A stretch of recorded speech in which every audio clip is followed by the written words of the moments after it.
Currently अगर आप लोग इंडियन रेलवे फाइनेंस कॉर्पोरेशन के शेयर्स को ऑब्जर्व करेंगे तो मार्केट में शेयर काफी ज्यादा ट्रेंडिंग में आते जा रहे हैं। और अगर आप लोग पिछले एक साल के रिकॉर्ड को देखेंगे तो इस कंपनी के शेयर्स ने अपने इन्वेस्टर्स को मल्टी बैगर रिटर्न्स यानी कि 152% के आसपास के रिटर्न्स दिए हैं। जैसे कि आप यहाँ पर स्क्रीन पर देख सकते हैं कि जब मैं इस वीडियो को रिकॉर्ड कर रहा हूँ तब तक ये शेयर अपने इन्वेस्टर्स को एक ही दिन में 16% के आसपास के रिटर्न्स दे चुका है। एक हफ्ते की बात की जाए तो एक हफ्ते में इस कंपनी के शेयर्स ने अपने इन्वेस्टर्स को 14% के आसपास के रिटर्न दिए हैं। पिछले एक महीने में अपने इन्वेस्टर्स को इस कंपनी के शेयर्स ने 19% के आसपास के रिटर्न दिए हैं। अब जैसे कि मैंने आपको वीडियो के स्टार्टिंग बताया है कि इस कंपनी के शेयर्स ने एक साल में अपने इन्वेस्टर्स को 152% के आसपास के रिटर्न दिए हैं। अगर आप इस कंपनी के शेयर्स की प्राइस को देखेंगे इस कंपनी के शेयर्स के मार्केट में आने के बाद से, तब यहाँ पर आपको 124% के रिटर्न दिखाई देते हैं। कंपनी के शेयर जनवरी 2021 के आसपास मार्केट में आए थे और अब तक अपने इन्वेस्टर्स को 124% के आसपास के रिटर्न्स दे चुके हैं। तो इतने ज्यादा रिटर्न देखने के बाद बहुत सारे लोगों को लगता है कि इस कंपनी के शेयर्स में इन्वेस्टमेंट करना एक वर्थ ऑप्शन है और बहुत सारे लोग कहते हैं कि इस कंपनी के शेयर्स में करेक्शन आ सकता है क्योंकि पहले ही कंपनी ने इतने ज्यादा रिटर्न्स दिए हैं, तो यहाँ पर कंपनी के शेयर्स में डाउनफॉल शुरू होगा। लेकिन चलिए आज की वीडियो में जानते हैं कि आपको यहाँ पर इन्वेस्टमेंट करना है कि नहीं करना है, कंपनी के फंडामेंटल कितने ज्यादा स्ट्रॉन्ग है। सबसे पहले कंपनी के फंडामेंटल में हम लोग कंपनी के फाइनेंशियल्स को समझेंगे और फाइनेंशियल में से सबसे पहले हम लोग कंपनी के इनकम स्टेटमेंट को देखेंगे। जैसे कि आप यहाँ पर कंपनी के इनकम स्टेटमेंट को देखेंगे तो यहाँ पर आपको तीन इंपॉर्टेंट चीजें पता चलेगी। सबसे पहली बात तो अगर आप इस कंपनी के रेवेन्यू की ग्रोथ को देखेंगे तो यहाँ पर इस कंपनी का रेवेन्यू का ग्रोथ इंडस्ट्री के कंपैरिजन में काफी ज्यादा है। जहां पर इंडस्ट्री का एवरेज 10% का निकल कर आता है, वहीं पर इस कंपनी के रेवेन्यू की ग्रोथ 20% की है, मतलब इंडस्ट्री के कंपैरिजन में सीधा डबल। सेकंड चीज, अगर आप इस कंपनी के मार्केट शेयर को देखेंगे तो यहाँ पर इस कंपनी का मार्केट शेयर काफी ज्यादा इंक्रीज हो चुका है। 5 साल पहले इस कंपनी का मार्केट शेयर 8% के आसपास का था, लेकिन अब इस कंपनी का मार्केट शेयर हो चुका है 14% के आसपास। और last but not the list, अगर आप लोग नेट इनकम की ग्रोथ को देखेंगे तो यहाँ पर ये भी इंडस्ट्री के कंपैरिजन में काफी हद तक बढ़ चुकी है। जहां पर इंडस्ट्री की इनकम की ग्रोथ निकल कर आती है 10% की, वहीं पर इस कंपनी की नेट इनकम की ग्रोथ है 25% की। ओवरऑल अगर आप लोग कंपनी के रेवेन्यू को देखेंगे तो ईयर ऑन ईयर बेसिस पर कंपनी का जो रेवेन्यू है वो काफी तेजी से ग्रो करते जा रहा है। अगर आप लोग IRFC के नेट इनकम को भी देखेंगे तो यहाँ पर कंपनी का नेट इनकम भी काफी तेजी से इंक्रीज हो रहा है। इसके बाद अगर आप लोग पिछले 3 साल के रिकॉर्ड को देखेंगे तो यहाँ पर पिछले 3 सालों में इन्वेस्टर्स को इसने काफी अट्रैक्टिव रिटर्न दिए हैं और तो और इन्वेस्टर्स को डिविडेंड भी पे किया है। इसके बाद हम चलते हैं कंपनी के बैलेंस शीट की तरफ। जैसे कि आप यहाँ पर कंपनी की बैलेंस शीट को देख सकते हैं, यहाँ पर फिगर्स काफी ज्यादा अट्रैक्टिव हैं। असेट्स की वैल्यू इंक्रीज होते जा रही हैं और वहीं पर कंपैरेटिवली लायबिलिटीज की वैल्यूज भी इंक्रीज होते जा रही हैं। लेकिन यहाँ पर इस बैलेंस शीट को रीड करने के बाद आपको दो इंपॉर्टेंट चीजें पता चलेगी। अगर आप इस कंपनी का डेट टू इक्विटी रेशियो को देखेंगे तो इस कंपनी का debt to equity ratio companies के मुकाबले यानी कि इंडस्ट्रीज के मुकाबले काफी ज्यादा है। जहां पर इंडस्ट्री का डेट टू इक्विटी रेशियो निकल कर आता है 730 का, वहीं पर इस कंपनी का डेट टू इक्विटी रेशियो है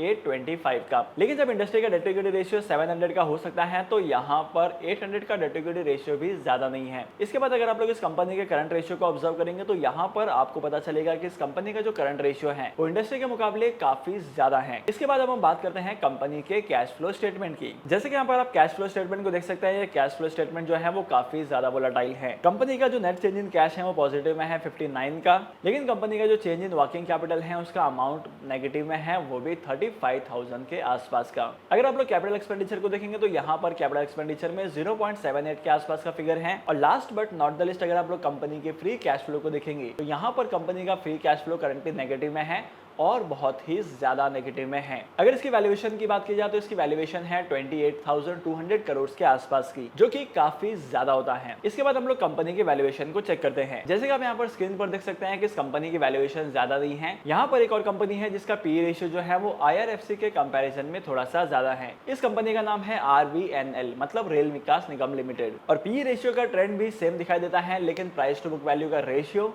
RVNL का सबसे ज्यादा है। इसके बाद अगर आप लोग इस कंपनी के शेयर्स के वोलेटिलिटी को देखेंगे तो इस कंपनी के शेयर्स इतने ज्यादा वोलेटाइल नहीं हैं। RVNL के जो शेयर्स हैं वो IRFC के शेयर्स से ज्यादा वोलेटाइल हैं, तब यहाँ पर आपको वोलेटिलिटी की चिंता भी नहीं है। इसके बाद अगर आप लोग शेयर होल्डिंग पैटर्न को देखेंगे तो यहाँ पर आपको पता चलेगा कि 86% के आसपास की होल्डिंग प्रमोटर्स के पास है। म्यूचुअल फंड ने 0.77% का इन्वेस्टमेंट किया है। अदर डोमेस्टिक इंस्टीट्यूशंस ने 1.24% के आसपास का इन्वेस्टमेंट किया है। FIS ने इन्वेस्टमेंट किया है 1.13% का, लेकिन रिटेल्स एंड अदर पार्टीज ने मिलकर 10% के आसपास के शेयर्स को होल्ड किया है। अगर आप लोग कंपनी के फाइनेंशियल्स को देखेंगे, कंपनी के फंडामेंटल को देखेंगे और कंपनी की ग्रोथ के साथ इन्हें कंपेयर करेंगे, तब यहाँ पर आपको पता चलेगा कि इस कंपनी की जो ग्रोथ है वो काफी ज्यादा पॉजिटिव है और इसी के साथ साथ कंपनी के फंडामेंटल कंपनी की ग्रोथ को जस्टिफाई करते हैं। लेकिन करंटली IRFC के शेयर्स की प्राइस ने अपने ऑल टाइम हाई को टच किया था और इसके बाद यहाँ पर करेक्शन आना शुरू हुए थे। तो अगर आप लोग यहाँ पर इन्वेस्टमेंट करने की प्लानिंग करते हैं तो आपको फिलहाल इन्वेस्टमेंट नहीं करना है। आपको शॉर्ट पीरियड ऑफ टाइम में यहाँ पर ज्यादा वोलेटिलिटी देखने को मिलेगी और आने वाले टाइम पीरियड में इस कंपनी के शेयर्स में मोस्ट प्रोबेबली करेक्शन भी आ सकते हैं। तो यहाँ पर अगर आप लोग इन्वेस्टमेंट करते हैं तो आपको डिप पर ही बाय करना है और डिप पर बाय करने की भी एक इंपॉर्टेंट स्ट्रेटेजी होती है कि अपने टोटल इन्वेस्टमेंट्स के पोर्टफोलियो के साइज का